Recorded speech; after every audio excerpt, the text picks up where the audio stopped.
آپ بھی خواب دیکھتے ہیں ریگارڈلیس آف یور انکم، اور میں بھی وہی خواب دیکھتی ہوں،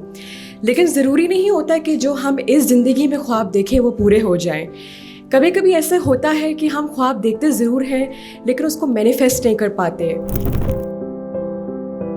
حالات کی وجہ سے، پیسوں کی وجہ سے، اور کچھ زندگی کی مجبوری کی وجہ سے ہم ان خوابوں کو پورا نہیں کر سکتے۔ اینڈ ایک اور چیز ہے جس کی وجہ سے ہم اپنے خواب پورے نہیں کر سکتے، اور وہ ہے موت، کیونکہ ہم اس زندگی میں ایک مقرر وقت کے لیے آئے ہیں اینڈ ہم نے ایک نہ ایک دن چلے جانا ہے، اور اسی لمیٹڈ ٹائم کے اندر ہمیں اتنا پریشر ہے کہ ماں باپ کی ہم سنیں اور اپنے خوابوں اور دل کی آواز کو بھی مینیفیسٹ کر سکیں۔ ایسا ہی خواب میرے والد صاحب نے دیکھا تھا جو 33 ایئرس کی عمر میں فوت ہو گئے تھے، اینڈ مجھے کبھی پتہ نہیں چلا کہ ان کے کیا خواب تھے جب تک میں نے اپنی والدہ سے سوال کیا اور پوچھا کہ ان کے کیا پیشنز تھے، وہ کیا کرنا چاہتے تھے، کیونکہ مجھے نہیں پتا کہ ایک والد کا سہارا کیا ہوتا ہے اور ایک والد کا اپنی زندگی میں ہونے کا کیا مقصد ہے۔ تو میرے امی نے بڑا ایک انٹرسٹنگ سا جواب دیا۔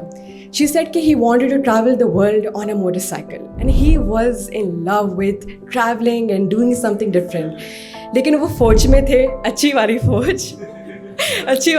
میں تھے، اور 1995 میں جب میں 10 مہینے کی تھی، کوئی میموری بھی نہیں ہے مجھے، ان کا انتقال ہو گیا۔ Life is so unpredictable, you cannot control your own death, you cannot control time, and this is something that I would like to share with you۔ I never knew کہ میں پاکستان کی موٹر سائیکل گرل بنوں گی۔ میں بھی آپ کی طرح school گئی، پلی بڑھی، مجھے اچھی ایک پریولیجڈ الحمدللہ اسکولز میں پروفیسرز ملے، اور مجھے لگا تھا میں 9 to 5 جاب کروں گی کسی مارکیٹنگ ایجنسی میں، وہاں ایک نوکری کروں گی، لیکن اللہ تعالیٰ نے میرے لیے کوئی اور زندگی کا فیصلہ کیا ہوا تھا۔ He wanted me to ride bikes and inspire girls in Pakistan to do so۔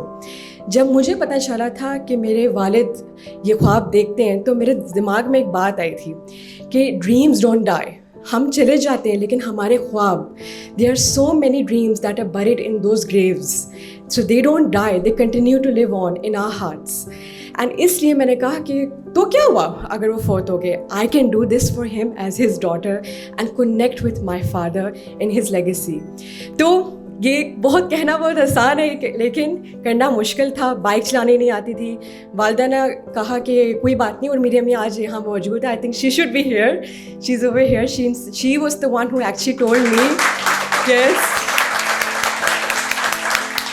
My mom actually, مجھ سے لوگ لڑکیوں کو سوال کرتی ہیں کہ آپ کو اجازت کیسے ملی، ایک بہت ہی کامن کویشچن ہے۔ میری والدہ کا یہ آئیڈیا تھا کہ تم پیج بناؤ فیس بک میں، go on tours, leave this dream of your father, because when she was young her wings were clipped, ان کو اجازت نہیں دی گئی تھی تو وہ میرے لیے یہ نہیں چاہتی تھی۔ So I learned how to ride a bike, and then اس کے بعد میں نے 14 اگست 2015 میں، صرف 20 سال میری عمر تھی، میں کھنجرا پاس تک گئی، کچھ پتہ نہیں تھا کہ میں کیسے کروں گی، بہت مشکلات کرنا پڑا،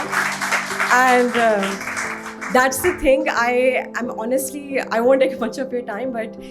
فرام دیٹ جرنی آنورڈز، جب کیونکہ میری امی نے ایک ہمارے اندر ہیبٹ انسٹل کی تھی کہ ہمیشہ ڈائری لکھو، اپنے ایموشنس کو لکھو، رونا نہیں آ رہا، ایک صاحب نے کہا تھا because of his father, I connected so well with him, just write your feelings اور it will help you understand yourself better۔ تو میں نے اپنے فوٹو بلاگ میں لکھا، اور میں ایک دن اٹھی and I was like viral on CNN BBC، picked up the story and then الحمدللہ آج میں یہاں پر ہوں۔ اینڈ میں نے اپنی زندگی میں ایک جو میرے بہت ٹریولس کیے ہیں، میں نے 50,000 کلومیٹرس تک کر لیے اب تو الحمدللہ، اینڈ اس میں میں ایک لڑکی سے ملی تھی، اور میں I'll just end that story over there۔ And یہ شمشال ویلی کی ایک لڑکی ہے، اینڈ وہاں پر شمشال ایک ایسا علاقہ ہے جو بہت ہی ریموٹ ایریا ہے، وہاں پر کوئی بھی فیسلٹیز ہیں لیکن بہت کم ہے، اور آپ کو 2 hours کی سفر کرنے کے بعد جانا پڑتا ہے۔ And she was playing football over there with no resources, and I asked a question کہ واٹ کیپس یو گوئنگ، تم فٹ بال کھیل رہی ہو، تمہیں کوئی فیسلٹی نہیں ہے، اینڈ شی سیڈ کہ what keeps me going is my community. And جب میں گول بناتی ہوں نا، میں اپنے لیے گول نہیں بناتی ہوں، میں اپنی کمیونٹی کے لیے بناتی ہوں۔ اس کی یہ بات، I took a lesson from that. A girl who had no resources, yet she's playing football in one of the most remotest regions in Pakistan. And from there onwards, I learnt a lesson that we might not be able to control so many things in our life, but we can live our dreams and perhaps ہم اسی خوابوں کو کے ذریعے دوسرے کے خواب پورے کر سکیں اور ایک کائنڈ لائک اے لیگیسی، ایک ڈریمز کی لہر چلا سکیں.